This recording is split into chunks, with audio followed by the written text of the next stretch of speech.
कैसे हो बच्चों। आज के इस वीडियो में हम क्लास 12th के इशू ऑफ शेयर्स, बहुत ही इंपॉर्टेंट चैप्टर, ठीक है, जो तुम्हारा 12 to 20 मार्क्स का आएगा एग्जाम में। ठीक है, बहुत ही इंपॉर्टेंट क्वेश्चन है और बहुत ही प्रैक्टिकल है। ठीक है, हम बहुत ही अच्छे तरीके से करेंगे, एक एक कॉन्सेप्ट को समझने की कोशिश करेंगे, ध्यान से समझेंगे। पहले इसकी थ्योरी समझ लेते हैं कि पूरा शेयर्स वर्क कैसे करता है। ठीक है, 100% कवरेज है। ठीक है, तुम यहां से पढ़ करके अपने एग्जाम की पूरी प्रिपरेशन कर सकते हो। कुछ भी कॉन्सेप्ट छोड़ा नहीं है, शुरू से करवाऊंगा बिल्कुल एंड तक थ्योरी के साथ और प्रैक्टिकल के साथ। ठीक है, बढ़ते हैं। अब देखो क्या बोला है। सबसे पहले इशू ऑफ शेयर्स, सबसे पहले हमें पता होना चाहिए कि शेयर्स का मतलब क्या है। शेयर्स का मतलब क्या है, तो मैंने लिखा है यहां पे कि भाई वो स्मॉलेस्ट यूनिट जिसमें हमारे कंपनी का कैपिटल डिवाइड होता है। ठीक है, उसे हम क्या बोल देते हैं, शेयर्स। एग्जांपल के लिए यहां पे देखो, कोई कंपनी है, उसका कैपिटल है 10 लाख का। ठीक है, इस 10 लाख के कैपिटल को मैं छोटे छोटे टुकड़ों में तोड़ दूं, छोटे छोटे स्मॉल इक्वल वैल्यू वाले यूनिट में तोड़ दूं। जैसे कि 1 लाख, इस 10 लाख रुपए, ये तो ना 10 लाख रुपए है, इस 10 लाख रुपए को मैंने क्या कर दिया, छोटे छोटे हिस्सों में तोड़ दिया और हर एक हिस्से को कितना रुपए लिख दिया कि हर एक हिस्सा 10 रुपए का है। अब मैंने इस 10 लाख को 1 लाख टुकड़ों में तोड़ा और हर एक टुकड़ा 10 रुपए का बेचा, तो हो गया ना मेरा 10 लाख रुपए का। तो ये जो कैपिटल छोटे छोटे हिस्सों में टूट गया, इसी को क्या बोलते हैं हम, शेयर्स। और शेयर्स दो टाइप के होते हैं, एक होता है तुम्हारा इक्विटी शेयर्स, दूसरा होता है प्रेफरेंस शेयर। समझ में आ गया? ठीक है, अब आगे बढ़ते हैं। देखो, अब मैं इसी में तुम्हें एक चीज बता देता हूं, जो इक्विटी शेयर्स होते हैं वर्सेस तुम्हारा प्रेफरेंस शेयर्स। देखो होता क्या है, इक्विटी शेयर्स अगर आप खरीदते हो तो फिर आपको क्या मिलता है, ऑनरशिप भी मिलता है उस कंपनी का। लेकिन अगर आप प्रेफरेंस शेयर खरीदते हो तो फिर आपको उसमें ऑनरशिप नहीं मिलता। समझ में आ गया? दोनों के बीच में यही डिफरेंस है, इक्विटी शेयर और प्रेफरेंस शेयर में यही डिफरेंस है कि इक्विटी शेयर वालों को क्या मिलता है भाई, ऑनरशिप मिलती है कंपनी के अंदर, और प्रेफरेंस शेयर वालों को ऑनरशिप नहीं मिलती।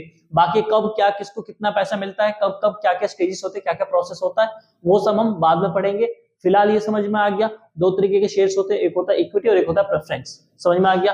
अब आगे बढ़ते हैं भाई।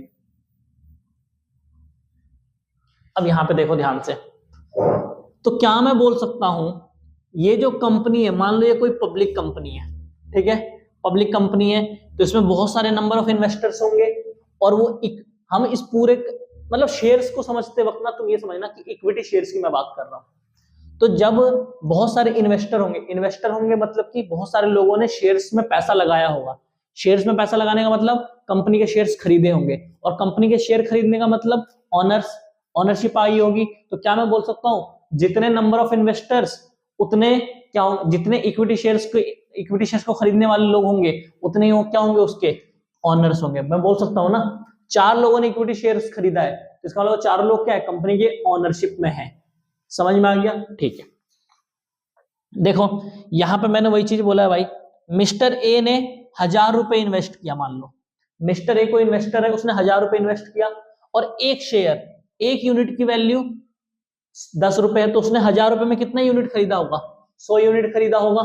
ऐसे ही मिस्टर बी, उसने 3000 रुपए इन्वेस्ट किए, और हर एक कितने रुपए का है, 10 रुपए का है, तो उसने कितने यूनिट खरीदे होंगे, 300 यूनिट खरीदे होंगे। यहां तक आ गया समझ में? अभी तक हमने बस इतना देखा कि शेयर्स होता क्या है, काम कैसे करता है, बस। अब उसके बाद नेक्स्ट देखो क्या बोला है, मैंने क्या बोला है, जितने नंबर ऑफ शेयर्स, जो बंदा, मान लो मेरे पास मान लो ये रिलायंस कंपनी है। ठीक है, एग्जांपल लेता हूं मैं, ये रिलायंस कंपनी है, IRL लिमिटेड रिलायंस कंपनी है। इसके टोटल नंबर ऑफ शेयर्स जो है ना वो 1 लाख है, total 1 lakh number of shares है। ठीक है, इसमें से मिस्टर ए ने 52,000 शेयर्स ले रखे हैं, मिस्टर बी ने मान लो 8,000 ही लिए हैं, और मिस्टर सी ने सी जो है उसने 40,000 लिए, 40,000 शेयर्स। तो क्या मैं ये बोल सकता हूं कि ए जो है वो 52% का ऑनरशिप रखता है, और ये जो है वो 8% का ऑनरशिप रखता है, और ये जो है ये 40% का ऑनरशिप रखता है? बोल सकता हूं ना? तो क्या मैं बोल सकता हूं जिस बंदे के पास जितने ज्यादा शेयर्स होंगे उसकी ऑनरशिप उतनी ज्यादा होगी?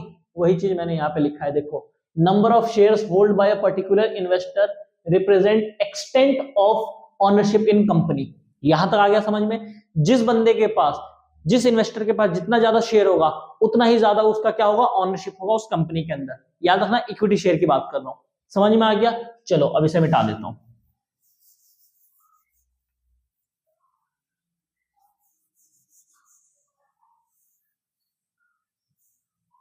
ठीक है,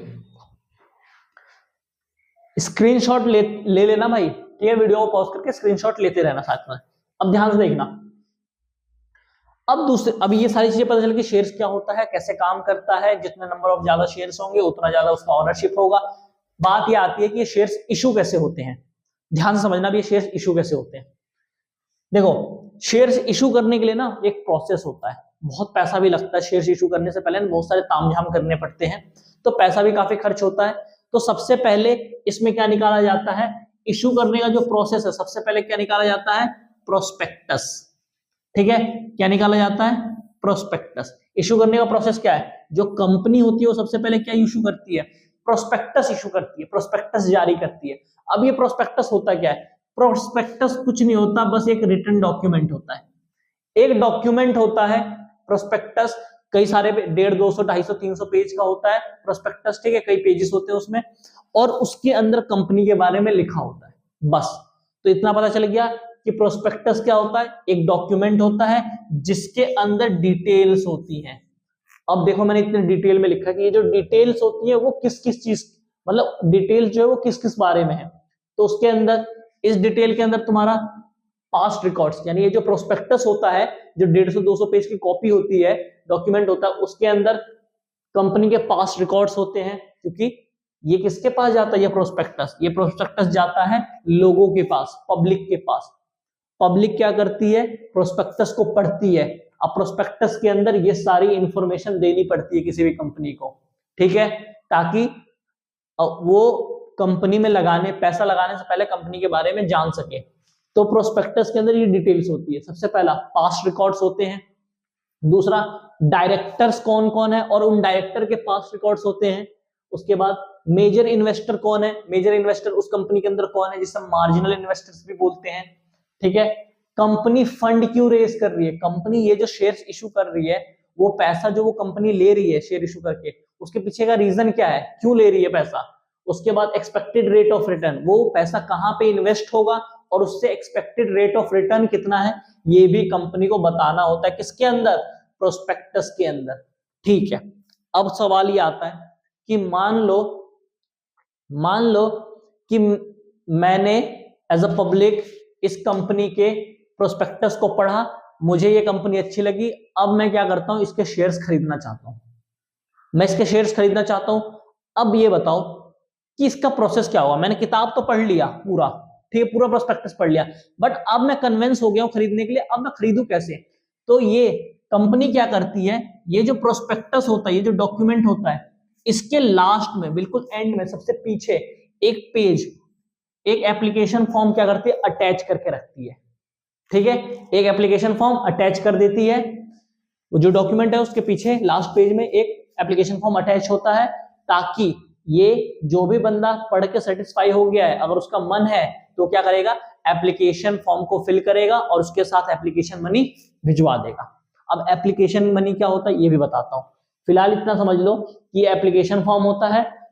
एप्लीकेशन फॉर्म इसलिए रखते हैं so that potential investor can apply for number of shares along with the application money. ठीक है, अब एप्लीकेशन मनी क्या होता है ये बताता हूं मैं, ध्यान से समझना। एप्लीकेशन मनी का मतलब पता है क्या होता है, देखो दो तरीके होते हैं।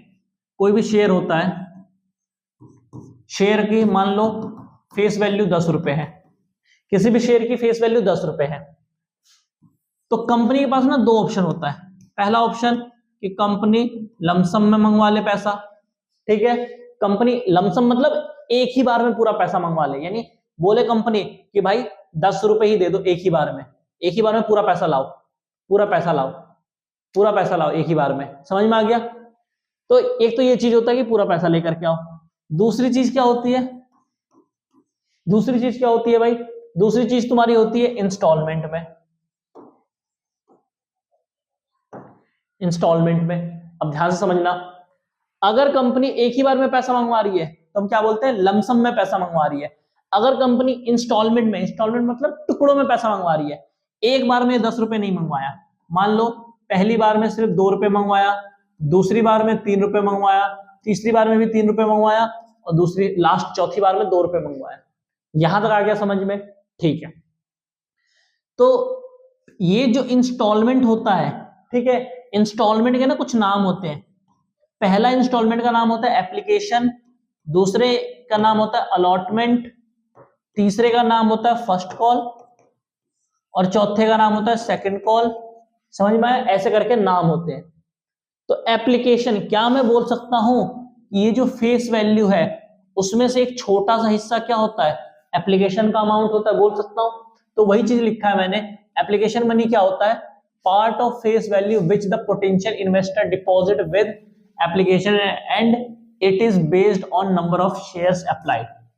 समझ में आया, ध्यान से समझना मैंने क्या बोला। मैंने यहां पे बोला कि भाई जितने भी शेयर्स में इशू, जितने भी शेयर्स मेरे को चाहिए, कंपनी ने मान लो 1 लाख शेयर्स इशू किए हैं, कंपनी ने 1 लाख शेयर्स इशू किए, लेकिन मुझे तो सिर्फ 2000 ही शेयर चाहिए, मुझे सिर्फ 2000 ही शेयर चाहिए, और कंपनी ने बोला है कि एप्लीकेशन के जितने भी तुम्हें शेयर चाहिए, हर एक शेयर के लिए तुम 2 रुपए का एप्लीकेशन भेजो। तो क्या मैं बोल सकता हूं मेरा एप्लीकेशन मनी 4000 रुपए हो जाएगा। यहां तक आ गया समझ में। तो एप्लीकेशन कुछ नहीं होता, तुम्हारा जितना भी शेयर का फेस वैल्यू होता है उसका एक पार्ट होता है एप्लीकेशन, और कुछ नहीं होता बस, ठीक है। तो अगर मैं 2000 शेयर अगर मुझे चाहिए और एप्लीकेशन मनी 2 रुपए है हर एक शेयर का, तो 2000 इंटू 2, तो क्या मैं बोल सकता हूं कि मुझे 4000 रुपए एप्लीकेशन मनी देना पड़ेगा। सेम वही चीज है, ठीक है। यहां पे भी देखो फेस वैल्यू 10 रुपए है और एप्लीकेशन 2 रुपए। तो ये जो 2 रुपए एप्लीकेशन है, ठीक है, अगर मैं जितने शेयर्स सब्सक्राइब करूंगा, मान लो कंपनी के, मेरे को कंपनी बहुत अच्छा लगा, मैंने प्रोस्पेक्टस पढ़ा, मुझे कंपनी बहुत अच्छी लगी, मैं 10,000 शेयर खरीदने को रेडी हूं, तो 2 रुपए के हिसाब से 10,000 शेयर कितना बन गया, 20,000 रुपए। तो मैं एप्लीकेशन मनी कितना दूंगा, 20,000 रुपए। यहां तक आ गया समझ में। अब आगे बढ़ते हैं। देखो भाई, अब ये ध्यान से समझना, ध्यान से। जनरली ये यूट्यूब में आपको शायद ही कहीं पे मिलेगा, बट ध्यान से समझ लो। मैंने यहां पे क्या लिखा, एप्लीकेशन मनी जो होता है ना, जो भी एप्लीकेशन मनी हुआ, वो तुमने, जो भी पब्लिक है उसने फॉर्म फिल किया, उनको शेयर खरीदना था, उन्होंने पैसे भी दिए, एप्लीकेशन मनी दिया।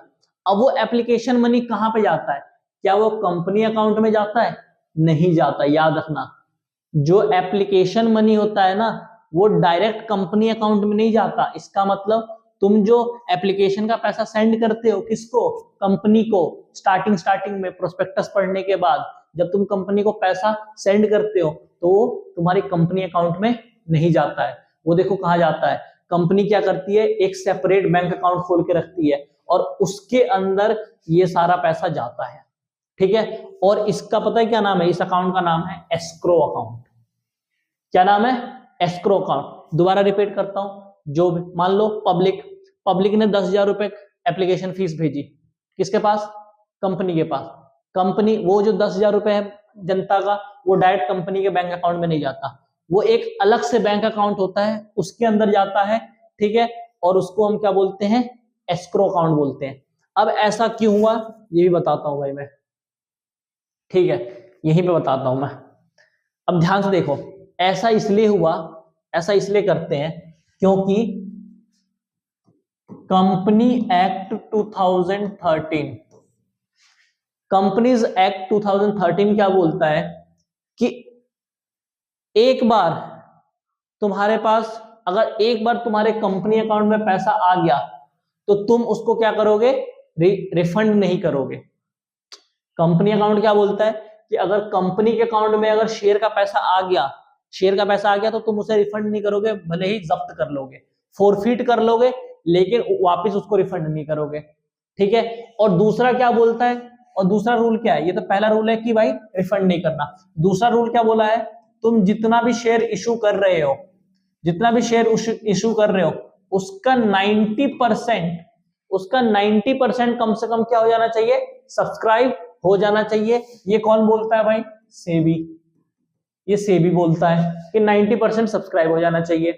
अब एक बात बताओ, मान लो कंपनी ने शेयर्स इशू किए 1 लाख शेयर्स कंपनी ने इशू किए, ठीक है। 1 लाख शेयर्स कंपनी ने इशू किए। अब कंपनी ने 1 लाख शेयर्स इशू किए, इसमें से मान लो जो सब्सक्राइब हुए वो हुए तुम्हारे सिर्फ और सिर्फ 87,000 शेयर्स। तो क्या मैं बोल सकता हूं कि सिर्फ और सिर्फ 87% ही शेयर सब्सक्राइब हुए, यानी इसका मतलब 87,000 एप्लीकेशन मनी आई होगी। 87,000 की एप्लीकेशन मनी आ गई होगी। 87,000 इंटू में मान लो 2 रुपए के हिसाब से 87,000 का क्या गया होगा, पैसा आ गया होगा कंपनी के पास। अब ध्यान से देखो, क्या ये 90% सब्सक्रिप्शन है, नहीं, ये तो 80% सब्सक्रिप्शन है। तो इसका मतलब ये जो इशू किया है शेयर, ये जो शेयर ऑफर किया है, ये क्या हो गया, रिजेक्ट हो जाएगा, है ना, क्योंकि 90% तो सब्सक्रिप्शन हुआ ही नहीं। तो ये क्या हो गया, ये जो आईपीओ निकाला या फिर ये जो एप्लीकेशन निकाली कंपनी ने, वो क्या हो गया, फेल हो गया। अब फेल हो गया तो ये पैसा तो कंपनी के पास चला गया है भाई, ये तो 87,000 लोगों ने भेज दिया ना। बाद में पता चला कि भाई 90% सब्सक्राइब नहीं हुआ, सिर्फ 80% सब्सक्राइब है। तब उस केस में क्या करेंगे, कंपनी अकाउंट तो क्या बोलती है, तो कंपनी एक्ट क्या बोलती है कि भाई कंपनी अकाउंट के अंदर अगर पैसा आ गया तो भले 87% सब्सक्राइब हुआ हो चाहे 90% सब्सक्राइब हुआ हो, वो पैसे वापस नहीं जाने चाहिए। और सेबी क्या बोलती है कि 90% अगर सब्सक्राइब नहीं हुआ तो फिर ये जो तुम्हारा एप्लीकेशन जो तुमने ऑफर किया है शेयर, ये सक्सेसफुल नहीं होगा। अब एक बात बताना, कंपनी फंस गई, कंपनी ने अगर कंपनी अकाउंट में पैसा ट्रांसफर कर दिया तो वो क्या, वो जनता को, ये जो जनता है, ठीक है, जिन्होंने 87,000 शेयर्स खरीदे हैं, उनको उनका पैसा वापस नहीं दे सकती, क्योंकि कंपनी एक्ट में लिखा है कि भाई कंपनी अकाउंट के अंदर पैसा आने के बाद वापस भेज नहीं सकते, तो ये पैसा तो वापस जा नहीं सकता। और सेबी बोल रही है कि भाई 90% नहीं हुआ तो तुम उनको अलॉट भी नहीं कर सकते शेयर, इसका मतलब पैसा भी ले लिया और शेयर भी नहीं दे पाओगे। तो इस केस में क्या होगा, जो लोग होंगे उनके नजरों में तुम्हारी कंपनी की क्या होगी, गुडविल खराब हो जाएगी, इमेज बेकार बनेगी, मार्केट में तुम्हारी रेपुटेशन खराब होगी, है ना, कंपनी की रेपुटेशन खराब हो जाएगी। तो इस चीज से बचने के लिए कंपनीज क्या करती है, एस्क्रो अकाउंट खोलती है, यानी डायरेक्ट कंपनी के अकाउंट में पैसा नहीं भेजती। इसका मतलब एस्क्रो अकाउंट के अंदर वो सारा पैसा आता है। क्यों आता है, ताकि अगर 90% सब्सक्रिप्शन ना हो तो एस्क्रो अकाउंट से पैसा वापस भेज दे किसके पास, जनता के पास। और अगर 90% सब्सक्रिप्शन हो जाता है तो एस्क्रो अकाउंट से उसके बाद कंपनी अकाउंट में ट्रांसफर कर देते हैं। तो इसका मतलब सांप भी मर गए और लाठी भी नहीं टूटी। समझ में आ गया यहां तक, ठीक है। दोबारा रिपीट कर देता हूं मैं, क्या बोला भाई, सबसे पहले एस्क्रो अकाउंट में आएगा पैसा, फिर उसके बाद देखेंगे कि भाई अच्छा 90% सब्सक्राइब हो गया, ठीक है, जैसे ही 90% सब्सक्राइब हुआ तो जो एस्क्रो अकाउंट में जो पैसा पड़ा है वो कंपनी अकाउंट में ट्रांसफर हो जाएगा। लेकिन अगर मान लो 87% ही, यानी 90% सब्सक्रिप्शन नहीं हुआ, तो ये जो एस्क्रो अकाउंट में पैसा पड़ा हुआ ये क्या हो जाएगा, लोगों को वापस कर दिया जाएगा, रिफंड कर दिया जाएगा। यहां तक आ गया समझ में, आगे बढ़ते हैं।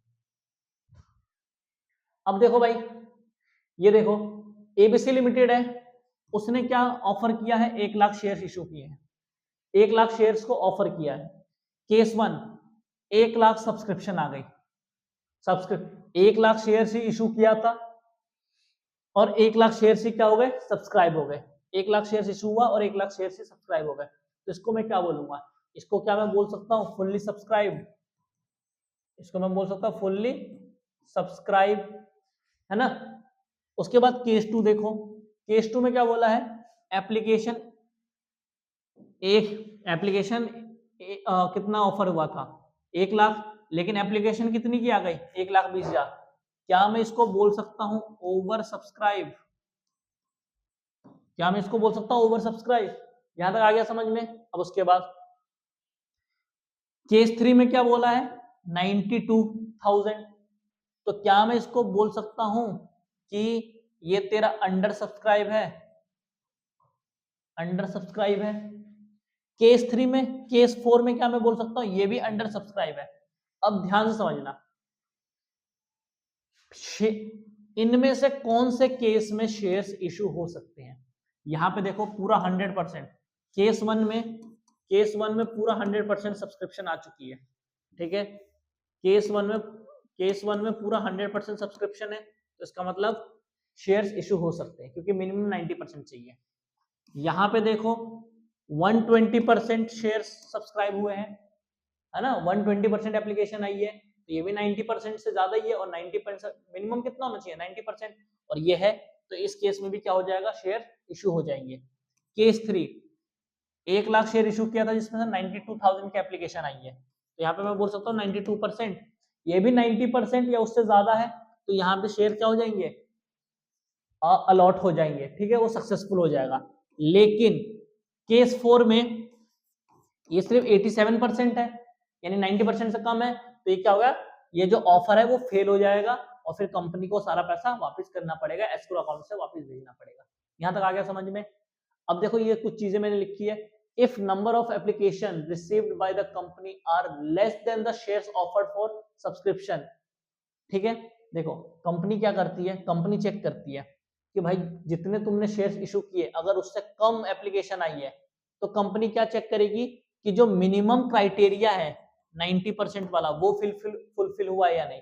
देखो verify whether minimum subscription has been received, ठीक है, अगर वो हो चुका है, ठीक है, अगर मिनिमम सब्सक्रिप्शन रिसीव हो गया है तब जाके हम इशू करेंगे शेयर्स को।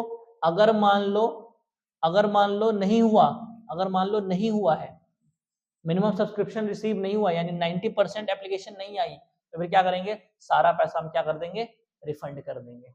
यहां तक आ गया समझ में? अब आगे बढ़ते हैं भाई। अभी देखो मिनिमम सब्सक्रिप्शन के ना दो लोग बोलते हैं, दो के रूल चलते हैं, दो लोगों के, एक सेबी का रूल चलता है और एक कंपनी एक्ट 2013 का रूल चलता है। अब एक बात है, देखो कोई कंपनी है, वो मान लो पब्लिक कंपनी है, लिस्टेड कंपनी है, वो शेयर इशू कर रही है, तो उस केस में सेबी का रूल लगता है, और सेबी क्या बोलता है 90%, सेबी का रूल लगता है। समझ में आ गया? लिस्टेड कंपनी के अंदर सेबी का रूल लगता है, और सेबी क्या बोलता है मिनिमम 90% होना चाहिए। अब दूसरी चीज, ऐसा भी होता है कि भाई मान लो कोई प्राइवेट कंपनी है, लिस्टेड नहीं है, प्राइवेट कंपनी है, ठीक है, और प्राइवेट कंपनी क्या करती है, एचएनआई को अपने शेयर्स बेचती है। प्राइवेट कंपनी के भी शेयर्स होते हैं, ठीक है, वो किसको बेचती है, एचएनआई को बेचती है। तो उस केस में किसके रूल लगेंगे, सेबी के रूल उस टाइम पे नहीं लगते, फिर उस टाइम पे किसके रूल लगते हैं, कंपनीज एक्ट के। और ये पढ़ लेना, मिनिमम सब्सक्रिप्शन के रूल किसके लगते हैं, कंपनीज एक्ट के, और सेबी अगर वो लिस्टेड है या फिर पब्लिक कंपनी है तो उसमें किसके रूल लगेंगे, तुम्हारे सेबी के रूल लगेंगे। कितने वाले, 90% वाले। समझ में आ गया? और एक चीज बता दो, ये सिर्फ नॉलेज पर्पस के लिए है ये तुम्हारा, ठीक है, तुम्हारे बुक के हिसाब से हमें सेबी का पढ़ना है 90% वाला। समझ में आ गया? अब आगे बढ़ते हैं भाई।